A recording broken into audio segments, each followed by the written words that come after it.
Parmi les versets que les chrétiens utilisent très souvent pour prouver que Jésus est le sauveur de l'humanité, comme vous le savez, il y a le texte de Matthieu chapitre 28, verset numéro 19. Allez dans toutes les nations, faites des disciples et baptisez-les au nom du Père, du Fils et du Saint-Esprit. La partie par rapport à la Trinité, je ne vais pas la traiter aujourd'hui, je vais la traiter dans une autre vidéo, Inch'Allah. Donc, qu'est-ce que ça veut dire lorsque Jésus dit « Allez dans toutes les nations, faites des disciples » ? La première des choses à savoir, c'est que Jésus n'a pas été envoyé au monde entier. Pourquoi ? Parce que Jésus n'a jamais prêché la parole de l'évangile à un seul non-juif. Il a interdit à ses apôtres d'aller prêcher la parole de l'évangile aux non-juifs. Il a clairement déclaré dans le texte de Matthieu, chapitre 15, verset numéro 24, n'avoir été envoyé que pour les brebis perdues de la maison d'Israël.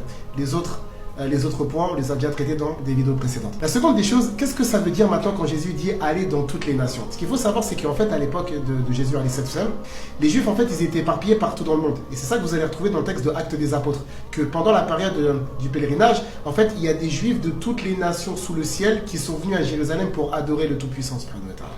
Donc en fait, quand Jésus il dit « allez dans toutes les nations, faites des disciples », ça ne veut pas dire aller prêcher aux non-juifs, les étrangers, les païens à droite à gauche. Non, c'est aller prêcher dans les nations où les juifs ont été éparpillés, aller les inviter, aller les prêcher pour qu'ils viennent, n'est-ce pas, profiter au message messianique.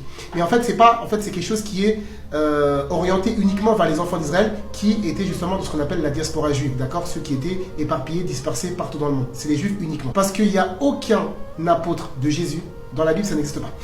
Il n'y a aucun apôtre de Jésus qui a compris, d'après cet ordre qui aurait été donné dans Matthieu 28, qu'il devait aller prêcher dans toutes les nations. Ça n'existe pas. Et c'est ce que Pierre il va dire justement dans le texte de Actes des Apôtres, chapitre 10, verset 42, lorsqu'il dit « Et Jésus nous a ordonné de prêcher au peuple ».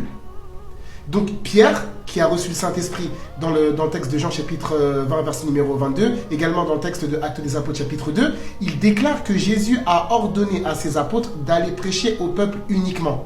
Si Jésus leur avait donné l'ordre d'aller prêcher partout, naturellement les apôtres se seraient empressés de le faire dans un premier temps, et Pierre lui-même l'aurait dit, il aurait mentionné qu'effectivement Jésus nous a envoyé prêcher à toutes les nations, chose que Pierre n'a pas fait. Les apôtres du Christ, que la paix divine soit sur lui, ont bel et bien compris que le message de l'évangile devait être réservé uniquement aux enfants d'Israël, et c'est vers ces derniers que Jésus, que la paix divine soit sur lui, les a orientés et leur a ordonné d'aller prêcher. On a deux choix.